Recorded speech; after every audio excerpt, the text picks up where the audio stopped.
Hi welcome to SSCGD question and answer with explanation. और मैं हूं अगस्टीन। अगर आप मेरे चैनल पर नए हो तो चैनल को सब्सक्राइब करना ना भूलें। तो मैंने कल वीडियोस बनाए थे अबाउट इकोनॉमिक्स एंड साइंस। तो आज हम देखेंगे अबाउट रीजनिंग। ठीक है, रीजनिंग ब्लड रिलेशंस। तो ये प्रश्न भी बहुत आते हैं। तो ये जो प्रश्न आते हैं रीजनिंग के, इसमें आप पहले प्रश्न को सही से समझना है। जब आप प्रश्न को नहीं समझोगे तो फिर बाद में जो विकल्प में दिए हैं उनका जवाब देना बहुत मुश्किल हो जाता है। तो पहले आप प्रश्न को पढ़े, फिर और एक बार पढ़े, फिर उसको समझे कि प्रश्न क्या है। उसके बाद जब आप क्लैरिफाई करोगे विथ विकल्प के साथ तो आपको आंसर मिलेगा।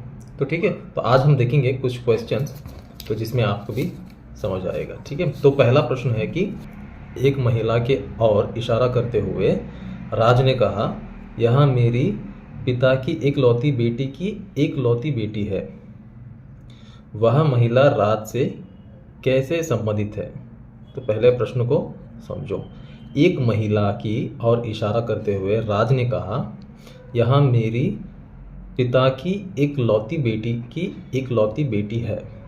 ठीक है, वह महिला राज से कैसे संबंधित है? तो विकल्प में यहाँ पे दिया है ऑप्शन ए में बहन, ऑप्शन बी में दिया है माँ, ऑप्शन सी में दिया है भतीजी एंड ऑप्शन डी में दिया है बेटी। तो इन चार विकल्प में से सही उत्तर क्या है? प्रश्न को आप सही से देख लो। एक महिला, ठीक है, एक महिला की और इशारा करते हुए राज ने कहा, यह मेरे पिता की एकलौती बेटी है। वह महिला राज से कैसे संबंधित है? तो इसका सही उत्तर है ऑप्शन सी, भतीजी। ठीक है, राज के पिता की एकलौती बेटी, राज के पिता की एकलौती बेटी यानी राज की बहन हुई। ठीक है, राज के पिता की एकलौती बेटी, क्योंकि राज एक है और उसकी एकलौती उसकी बेटी है तो राज की बहन हो गई। ठीक है, तो अभी बहन की बेटी राज की भतीजी। राज के जो पिता है उनको दो बच्चे हैं, एक राज है और दूसरी जो है वो उसकी एकलौती बेटी। अब एकलौती बेटी तो राज की बहन हो गई एंड उस बहन की जो बेटी है राज को हो गई भतीजी। ठीक है, इसलिए वह महिला राज की भतीजी है। तो आप पहले प्रश्न को देखो, विकल्प को देखो, फिर आप समझो कि प्रश्न में क्या कहा जा रहा है। क्वेश्चन नंबर 2, यदि ए बी का पिता है लेकिन बी ए का बेटा नहीं। ठीक है, तो बी ए से कैसे संबंधित है? क्वेश्चन को समझो सही से। यदि ए बी का पिता है लेकिन बी ए का बेटा नहीं, तो बी ए से कैसे संबंधित रखता है? तो इसमें ऑप्शन में जो दिए हैं, ऑप्शन ए में दिया है बेटी, ऑप्शन बी में दिया है भतीजी, ऑप्शन सी में दिया है माँ, ऑप्शन डी में दिया है बहन। तो क्वेश्चन ही एकदम ट्विस्टेड है, तो इसका सही जवाब है बेटी। प्रश्न में उन्होंने कहा कि यदि एक बी का पिता है लेकिन बी ए का बेटा नहीं, अगर बेटा नहीं तो बेटी है, राइट? तो इसका सही उत्तर है ऑप्शन ए। तो वही मैं कहता हूँ कि प्रश्न को जब आप समझोगे तो फिर आपको जवाब मिल ही जाएगा, क्योंकि प्रश्न में ही ब्लड रिलेशन में प्रश्न में ही जवाब है। सिर्फ आपको प्रश्न को समझना है। कॉन्सेप्ट वेरी क्लियर है कि आप प्रश्न को समझ रहे हो या नहीं समझ रहे हो, ये यहाँ पे क्लैरिफाई हो जाता है। ठीक है, रीजनिंग में जो ब्लड रिलेशन है इसमें से आप चीज़ों को सही से समझ पा रहे हो कि नहीं समझ पा रहे हो, ये यहाँ पे कॉन्सेप्ट बनाया होता है। चलो क्वेश्चन नंबर 3, एक महिला ने एक आदमी का परिचय देते हुए कहा, यहाँ मेरी माँ के एक लौते बेटे हैं। वह आदमी महिला से कैसे संबंधित है? तो प्रश्न में क्या दिया है? एक महिला ने एक आदमी का परिचय देते हुए कहा, यह मेरी माँ के एक लौते बेटे हैं। वह आदमी महिला से कैसे संबंधित है? यहाँ पे विकल्प में दिए हैं, ऑप्शन ए में बी, ऑप्शन ए में दिया है भाई, ऑप्शन बी में दिया है बेटा, ऑप्शन सी में दिया है पिता एंड ऑप्शन डी में दिया है चाचा। तो इसका सही जवाब है भाई। क्वेश्चन एकदम सिंपल है, यहाँ पे देखो सिंपल में क्या दिया, एक महिला ने एक आदमी का परिचय देते हुए कहा, यह मेरी माँ के एकलौते बेटा है। मेरे माँ के अगर एकलौता बेटा है तो मेरा भाई है, करेक्ट, तो ये आंसर है। कई क्वेश्चन आपको ट्विस्ट करके देंगे, कहीं ऐसे इजी दे देंगे ताकि आप कंफ्यूज हो जाओ। क्वेश्चन नंबर 4, एक लड़के की ओर इशारा करते हुए रोहन ने कहा, यह मेरा दादा के एकलौते बेटे का बेटा है। एक लड़के की ओर इशारा करते हुए रोहन ने कहा, यह मेरे जो दादा, ठीक है, जो दादा है उनके एकलौते बेटे के बेटा है। तो यानी यहाँ पे ऑप्शन में क्या दिया है, विकल्प में ऑप्शन ए में दिया है भाई, ऑप्शन बी में दिया है चचेरा भाई, ऑप्शन सी में दिया भतीजा एंड ऑप्शन बी में दिया है बेटा। ठीक है, तो इन 4 विकल्प में से आपको क्या करना है, पहले प्रश्नों को समझना है। यहाँ पे क्या लिखा दिया है, एक लड़के की ओर इशारा करते हुए रोहन ने कहा, यह मेरे दादा के एकलौते बेटे।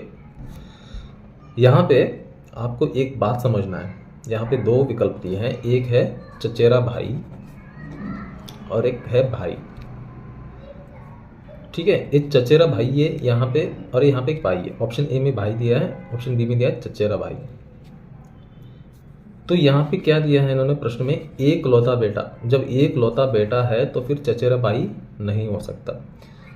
ठीक है, क्योंकि एकलौता बेटा है, मेरे दादा के एकलौता बेटा है, यानी मेरे दादाजी को सिर्फ एक ही बेटा है, तो उसका बेटा मैं हूँ, तो मेरा कोई चचेरा भाई नहीं हो सकता।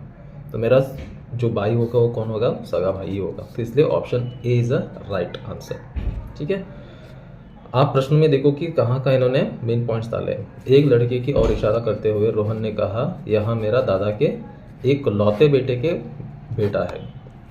एकलौते बेटे का यानी कि मेरा जो पिताजी है वो एकलौता है, तो मेरा कोई चचेरा भाई नहीं हो सकता। इसका सही जवाब है ऑप्शन ए। ठीक है, क्वेश्चन नंबर 5, दीपक ने कहा, तुम्हारी माँ का पति की एकलौते बेटी मेरी बहन है। दीपक नेहा से कैसे संबंधित है? दीपक ने कहा तुम्हारी माँ, ठीक है, दीपक ने कहा तुम्हारी माँ का पति की एकलौती बेटी मेरी बहन है।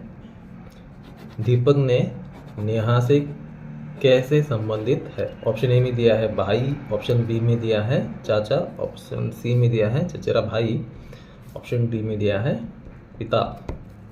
प्रश्नों को देखो, दीपा ने कहा कि तुम्हारी माँ का पति की एकलौती बेटी, तुम्हारी माँ की पति यानी पिताजी की एकलौती बेटी मेरी बहन है। तो ये बात वो अपनी बहन से कर रहा है, करेक्ट। तो वो क्या हो गया, वो हो गया भाई। तो option A is a right answer. माँ का पति पिता हो गया, पिता के एकलौती बेटी यानी दीपा की बहन जो खुद नेहा है जिनसे वो कह रहा है, तो इसलिए दीपा नेहा का भाई है। ठीक है,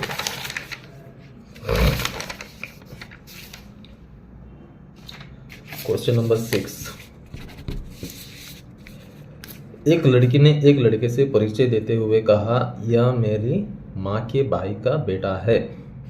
वह लड़की से कैसे संबंधित है? ठीक है, एक लड़की ने लड़के से परिचय देते हुए कहा, यह मेरी माँ के भाई है, यह मेरे माँ के भाई का बेटा है। वह लड़की से कैसे संबंधित है? ऑप्शन ए में दिया है भाई, ऑप्शन बी में दिया है चचेरा भाई, ऑप्शन सी में दिया है भतीजा एंड ऑप्शन डी में दिया है चाचा। तो यहाँ पे आपको एक बात समझना है, एक लड़की ने लड़के से परिचय देते हुए कहा, यह मेरी माँ के भाई, मेरे मम्मी की जो भाई है, मेरे माँ के भाई का बेटा है। तो यहाँ पे इसका सही उत्तर है चचेरा भाई। यहाँ पे जो बात हो रही है 2 लोगों की हो रही है। ठीक है, जो मेरी मम्मी है, मेरे मम्मी के भाई, तो यहाँ पे चचेरा हो गया। अगर खुद मेरे मम्मी के भाई खुद मेरे मम्मी का अगर बेटा होता तो ऑप्शन ए सही होता। तो यहाँ पे मम्मी के भाई तो ऐड किया है, तो इसका सही जवाब है चचेरा भाई। माँ का भाई लड़की का मामा, करेक्ट। मामा का बेटा लड़की का चचेरा भाई। तो क्वेश्चन में ही ऐसा पॉइंट है जहाँ पे आपको फाइंड आउट करना है। क्वेश्चन नंबर 7, एक तस्वीर की ओर इशारा करते हुए एक आदमी ने कहा, मेरे कोई भाई बहन नहीं है। क्वेश्चन को समझो। एक तस्वीर की ओर इशारा करते हुए एक आदमी ने कहा, मेरे कोई भाई बहन नहीं है, लेकिन उस आदमी के पिता मेरे पिता के बेटे हैं। तस्वीर में दिखाया गया आदमी वक्ता से कैसे संबंधित है? क्वेश्चन बड़ा है पर आपको समझना है क्वेश्चन क्या है। इसमें ऑप्शन में जो दिए हैं, ऑप्शन ए में दिया है बेटा, ऑप्शन बी में दिया है पिता, एंड ऑप्शन सी में दिया भाई, एंड ऑप्शन डी में दिया है पोता। यहाँ इन्होंने साफ कह दिया है कि एक तस्वीर की ओर इशारा करते हुए एक आदमी ने कहा, मेरा कोई भाई या बहन नहीं है। ठीक है, तो इन्होंने इग्नोर कर दिया है कि यहाँ पे मेरा कोई भाई और बहन नहीं है, लेकिन उस आदमी के पिता मेरे पिता के बेटे हैं। तस्वीर में दिया गया आदमी वक्ता से कैसे संबंधित है? तो इसका सही जवाब है ऑप्शन ए बेटा। ठीक है, कैसे आपको बोलता हूँ, पिता का बेटा वक्ता खुद है, क्योंकि उसके कोई भाई बहन नहीं है। ठीक है, ये पहली बात। और दूसरी बात क्या है, उस आदमी का पिता वक्ता खुद है। तीसरा क्या है, यही है कि इसलिए तस्वीर में दिखाया गया आदमी वक्ता के बेटा है। प्रश्न को समझना, प्रश्न को समझो। क्वेश्चन नंबर 8, यदि P Q का भाई है, Q R की माँ है, तो और S P का पिता है, तो SR से कैसे संबंधित है? आपको पहले लिख के लेना है कि यदि P Q का भाई है, ठीक है, और Q R की माँ है, और S P का पिता है, तो S R से कैसे संबंधित है? तो ऑप्शन में यहाँ पे दिया, पहले ऑप्शन में दिया ऑप्शन ए में दादा, ऑप्शन बी में दिया है पिता, ऑप्शन सी में दिया है चाचा, एंड ऑप्शन डी में दिया है बेटा। तो इसका सही जवाब है ऑप्शन ए दादा, क्योंकि पी क्यू का भाई है, करेक्ट। ऑप्शन दूसरे में क्या दिया है, क्यू जो है वो आर की माँ है, तो ऑप्शन ए इज सही आंसर है। और तीसरा क्या है कि यस पी का पिता है, तो एस क्यू का भाई, ठीक है, एस क्यू का भी पिता है, तो क्या हो गया, क्यू के पिता यस, करेक्ट, आर के दादा। तो इसका सही जवाब है ऑप्शन ए दादाजी। क्वेश्चन नंबर 9, ए बी का भाई है, सी ए की माँ है, डी सी का पिता है, तो डी बी से कैसे संबंधित है? ए जो है वो बी का भाई है, ठीक है, सी जो है वो ए की माँ है, एंड डी जो है वो सी का पिता है, तो डी बी से कैसे संबंधित है? आप ऑप्शन में दिए हैं, ऑप्शन ए में दिए दादा, ऑप्शन बी में दिए पिता, ऑप्शन सी में दिए चाचा, एंड ऑप्शन डी में दिए बेटा। तो इन चार विकल्प में से सही जवाब क्या है?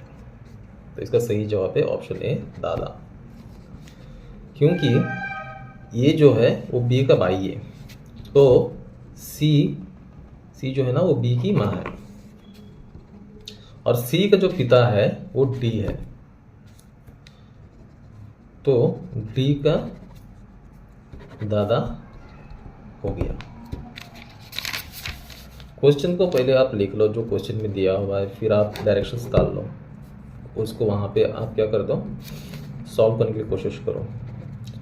क्वेश्चन में जो अल्फ़ाबेट्स दिए उनको एरो में लिखो, वो कौन है, किसके क्या लगते हैं, एंड उसको सॉल्व कर लो। जो विकल्प में जो दिए हैं उसमें से आपको सही आंसर मिलेगा। पहले हमेशा क्वेश्चन में जो देते हैं उनको सॉल्व करना है। हम ज़्यादातर क्या करते हैं, जो प्रश्न में पूछा जाता है, एग्जाम्पल देते हैं प्रश्न में कि हम अगर a प्लस ई आई हो सकता है तो a प्लस बी क्या होगा। तो पहले हमें ई प्लस ए आई कैसे हुआ इसको पहले हम सॉल्व करके लेना है। अगर हम डायरेक्टली ए प्लस बी क्या होगा अगर हम ढूंढने जाएंगे तो हमें आंसर नहीं मिलेगा।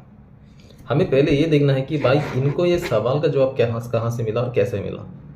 जब आप इनका जो सवाल है इनका जवाब अगर आप ढूंढ लोगे कि इनको ये कहाँ से मिला, वही पैटर्न अगर आप इस्तेमाल करोगे तो आपका जो प्रश्न उसमें जो पूछा गया है ए प्लस बी का क्या होगा उसका आंसर आपको मिलेगा, एंड वही आंसर आपको विकल्प में मिलेगा।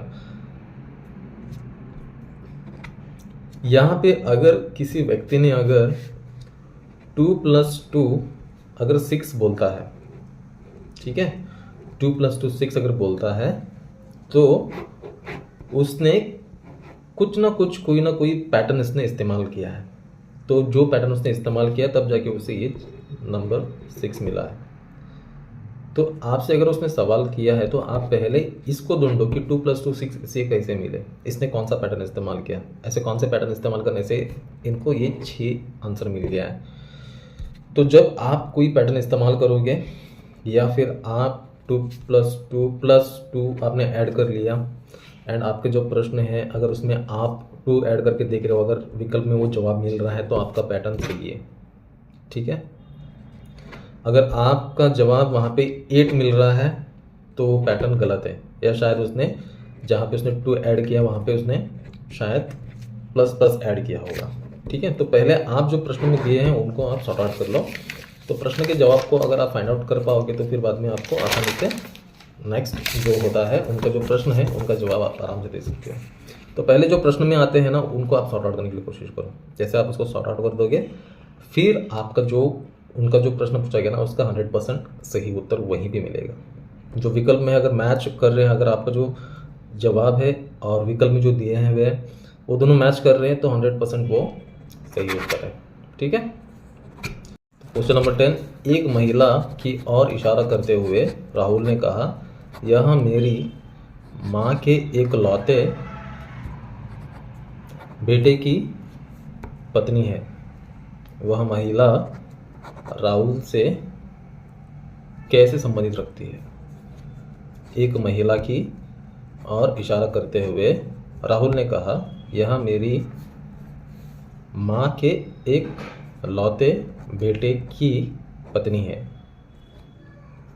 वह महिला राहुल से कैसे संबंधित रखती है। ऑप्शन ए में दिया है पत्नी, ऑप्शन बी में दिया है चाचा, ऑप्शन सी में दिया है माँ, ऑप्शन डी में दिया है बहन। इसका सही उत्तर है ऑप्शन ए पत्नी, क्योंकि एक महिला की ओर इशारा करते हुए राहुल ने कहा, यह मेरी माँ के एक लौते बेटे, यानी मेरी माँ के अगर एक लौता बेटा है, मेरी माँ के अगर कोई एक लौता बेटा है तो मैं ही हूँ, क्योंकि मैं खुद कह रहा हूँ कि मेरी माँ, और मैं वहाँ पे ये भी कह रहा हूँ कि एक लौता, तो मेरी माँ है और उनके एक लौता बेटा है तो वो मैं हूँ, ठीक है। यहाँ पे मैं दो चीज़ों को मेंशन कर रहा हूँ। एक मैं कह रहा हूँ कि मेरी माँ और दूसरा है मेरी माँ के एक लौते बेटे, तो खुद मैं ही हो गया। एक लौते बेटे की पत्नी है। वह महिला राहुल से कैसे संबंधित रखती है, तो यहीं पे आंसर है पत्नी, क्योंकि मेरी माँ का सिर्फ मैं एक लौता बेटा हूँ, वो मैं ही हूँ। तो मेरी पत्नी जो है, तो मेरे साथ में जो संबंधित है वो पत्नी है। ठीक है। तो यहाँ पे रीजनिंग में क्या होता है कि ब्लड रिलेशंस में क्वेश्चंस में ही आंसर होते हैं, हमें सिर्फ प्रश्न को ध्यान रखना है। मैं हमेशा कहता हूँ कि आप पैनिक होना नहीं है, ठीक है, पैनिक नहीं होना है। पहले आप प्रश्न को देखना है, प्रश्न को समझना है। जब आपको प्रश्न समझ में आ जाएगा फिर आपको उत्तर वहीं से मिल जाएगा। आपको विकल्प में भी देखने की ज़रूरत नहीं। विकल्प में सिर्फ हमें देखना इसलिए पड़ता है कि विकल्प में उन्होंने कैसे शब्द इस्तेमाल किए हैं, ठीक है। जब आप प्रश्न को समझोगे फिर आप डिस्क्राइब भी कर सकते हो, ठीक है। तो आप पहले प्रश्न को समझो, फिर आप क्या करो, प्रश्न में जो एग्जाम्पल्स थे उनको जो आंसर मिला है उसको पहले क्लोज करने की कोशिश कर दो। जैसे आप उनको सॉल्व कर दोगे तो फिर आपको तुरंत आप क्या कर सकते हो कि जब आपका जो प्रश्न है जब उसे सॉल्व करोगे, जो आपको जो आंसर मिलेगा वो आंसर जो है वो विकल्प में से मैच हो रहा है नहीं हो रहा है। अगर नहीं मैच हो रहा है तो आपका पैटर्न गलत है, ठीक है। अगर मैच हो रहा है तो आपका पैटर्न सही है। जो आपको विकल्प में जो आपको आंसर मिला है जो विकल्प में है उसको चूज़ कर लो, टिक कर दो एंड आपका आंसर जो है करेक्ट हो जाएगा, ठीक है। क्योंकि पहले आप खुद उससे क्लियर हो उन चीज़ों से। जब आप खुद क्लियर हो और आपको जवाब मिल रहा है जो विकल्प में दिया हुआ है तो आप सही हो। अगर आप खुद डाउट हो, आप 19-20 का फर्क देख रहे हो, कह रहे हो कि यार मतलब ऊपर नीचे हो रहा है, तो आप उसको फिर से रीट्राई करो, ठीक है। आप कंफ्यूज होके ऐसा मत करना कि अरे अभी और इसके पीछे अगर वक्त बर्बाद करूँगा तो बर्बाद हो जाएगा, ऐसा मत सोचो। ठंडे दिमाग से, हमेशा पैनिक नहीं होना यार। ज़िंदगी में बहुत कुछ चलता है, बहुत कुछ आता है, बहुत कुछ जाता है।